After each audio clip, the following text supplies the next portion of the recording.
What's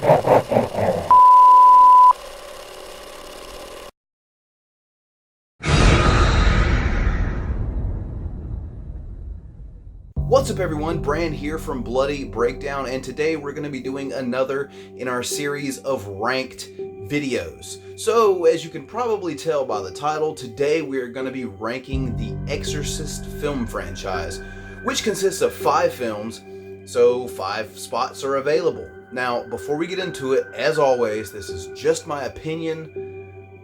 Nowhere in any of this am I claiming that my opinion is the end-all be-all. It is just subjective, ladies and gentlemen. So if you have a disagreement with me, feel free, drop it down in the comment section down below. And since we're doing a little shilling at the beginning of this video, feel free to check the links down below where you can follow or support what it is I do here at Bloody Breakdown. So with that said, I think we should go ahead and jump right into the number 5 spot. I don't think it's gonna surprise too many people. The film I've selected for the, once again, in my opinion, the least effective in the franchise.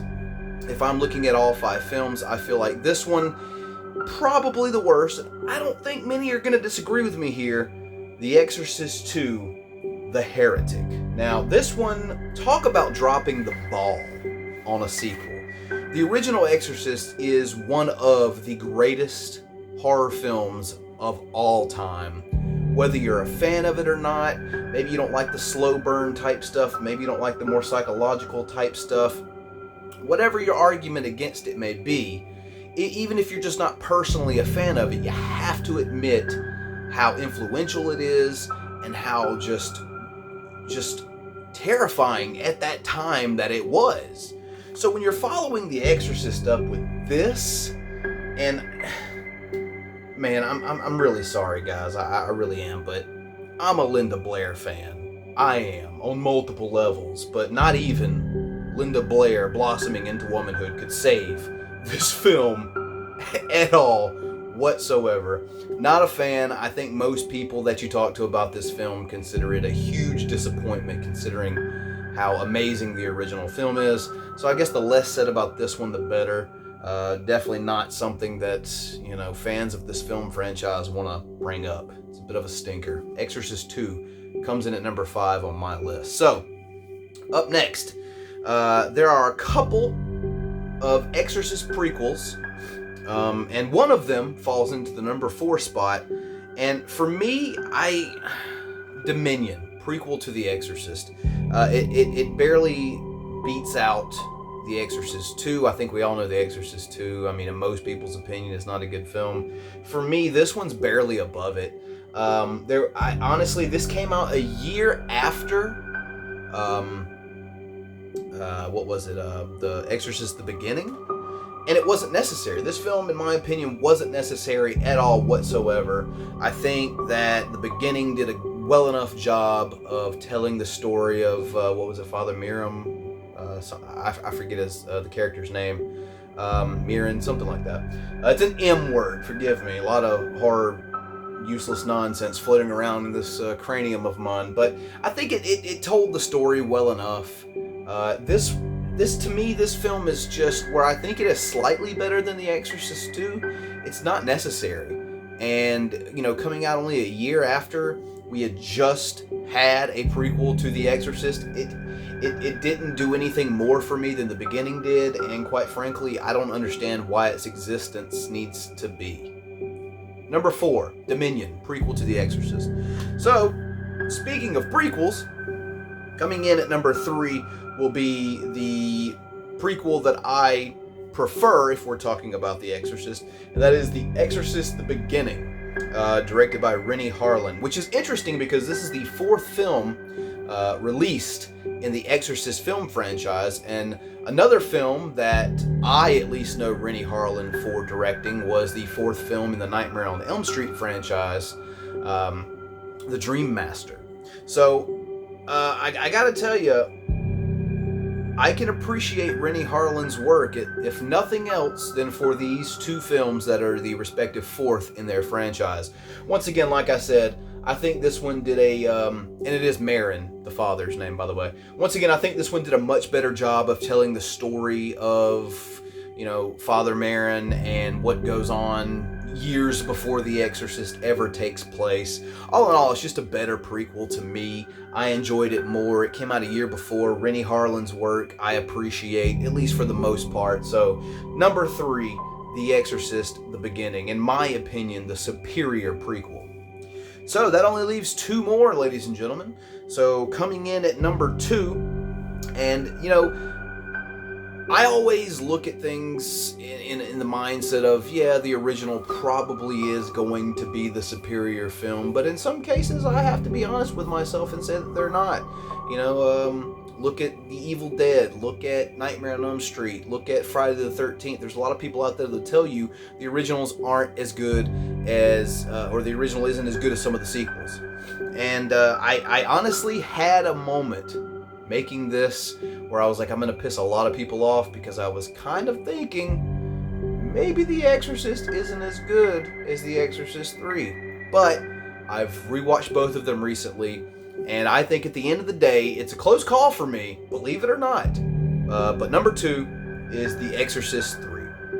And this is directed by William Peter Blatty, the guy who wrote the original Exorcist film. I believe Brad Dourif is in this one, if I'm not mistaken. Yeah, he is. And I just really enjoyed it. It was kind of a different take on the story. It was something out of the norm. It was a huge bounce back from the awful, awful Exorcist 2. And I just really thoroughly enjoy this one. And like I said in setting this up, in a lot of ways, I enjoy The Exorcist 3 more than the original film. So it was kind of a tough call for me, honestly. I know a lot of people may be baffled by that, specifically huge fans of the original film. But yeah, tough call, but one of my favorite horror films, actually, The Exorcist 3, coming in at number 2 on this ranked list. So that leaves only one film to go. That leaves the number 1 spot, and if you're keeping track at home, that is of course going to be the classic The Exorcist. Linda Blair, fantastic work in this film. I forget the lady who did Reagan's voice, or Pazuzu's voice, whatever you want to call him, who was, eating raw eggs and chain smoking and drinking hard liquor just to get the voice the way she wanted it. That's some dedicated stuff. I quite frankly am not a huge fan of the supernatural type horror film, but like I said, even if you're not into that kind of thing, you really have to acknowledge how groundbreaking this was for its time and era, how masterful this film is put together, and it really is just a really enjoyable experience. Quite frankly, there was a time, and we're still sort of in it, but I would say toward like the mid-2000s, especially on to like the early 2010s, where there was an exorcism film in theaters every other month. And, it really, in my opinion, devalued that type of, I guess, subgenre of films. But they're all trying to attain this, and they're never going to be able to do it. The Exorcism of Emily Rose and Exorcism of insert girl's name here, every other weekend in theaters there for a couple of years. None of them could ever live up to this film right here. It's a classic. It's one of the scariest films ever made. My mom, who is, really big into, spiritual afterlife, ghosts and type stuff like that, would not allow me to own this film when I was still under her roof as a kid.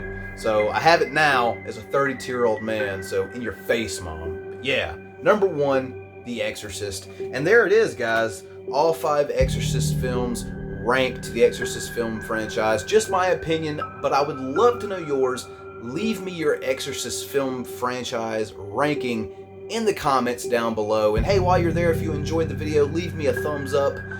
Subscribe and ring that notification bell right next door to the subscription button if you're new. That way, you'll never miss me go live or upload. Also, guys, if you would, check down below in the description section where you'll see a couple of links to follow me on Instagram or Twitter, join my Facebook group, or even support my work here at Bloody Breakdown via the Patreon link. And here's a quick little clip to show you exactly how you can support my work and the perks that come with supporting my work.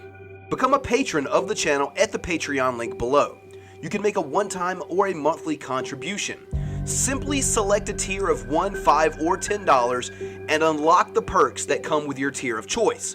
perks range from early access of videos to your name in the credits listed as a producer. And with that said, we're counting down the days to Halloween 2019, so I'm going to be trying to up the ante here with putting out content for you guys. I am working on a new episode of Bloody Breakdown, and it is going to be, drumroll please, I'll just grab it right here and let you guys see, none other than Halloween 3, Season of the Witch. So go ahead and prepare for that.